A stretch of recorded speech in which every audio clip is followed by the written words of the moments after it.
700 वर्ष से भी अधिक समय पहले कटरा से कुछ दूरी पर स्थित हंसाली गांव में मां वैष्णवी के परम भक्त श्रीधर रहते थे। वे संतान और गरीब थे, लेकिन वे सोचा करते थे कि एक दिन वे माता का भंडारा रखेंगे।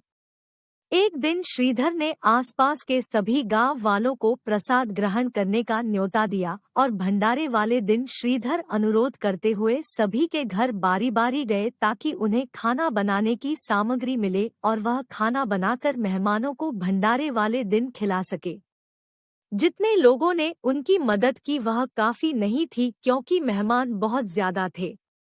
वह सोच रहे थे इतने कम सामान के साथ भंडारा कैसे होगा। भंडारे के एक दिन पहले श्रीधर एक पल के लिए भी सो नहीं पा रहे थे, यह सोचकर कि वह मेहमानों को भोजन कैसे करा सकेंगे। वह सुबह तक समस्याओं से घिरे हुए थे और बस उसे अब देवी माँ से ही आस थी। वह अपनी झोपड़ी के बाहर पूजा के लिए बैठ गए। दोपहर तक मेहमान आना शुरू हो गए थे। श्रीधर को पूजा करते देख वे जहाँ जगह दिखी वहाँ बैठ गए। सभी लोग श्रीधर की छोटी सी कुटिया में आसानी से बैठ गए।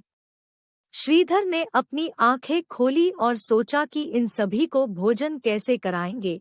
तब उसने एक छोटी लड़की को झोपड़ी से बाहर आते हुए देखा, जिसका नाम वैष्णवी था।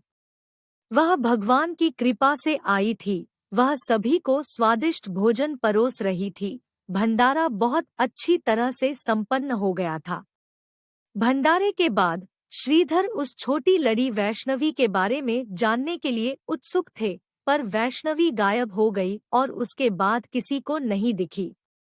बहुत दिनों के बाद श्रीधर को उस छोटी लड़की का सपना आया। उसमें स्पष्ट हुआ कि वह मां वैष्णो देवी थी। माता रानी के रूप में आई लड़की ने उसे गुफा के बारे बताया और 4 बेटों के वरदान के साथ उसे आशीर्वाद दिया। श्रीधर एक बार फिर खुश हो गए और मां की गुफा की तलाश में निकल पड़े और कुछ दिनों बाद उन्हें वह गुफा मिल गई। तभी से वहां पर माता के दर्शन के लिए श्रद्धालु जाने लगे।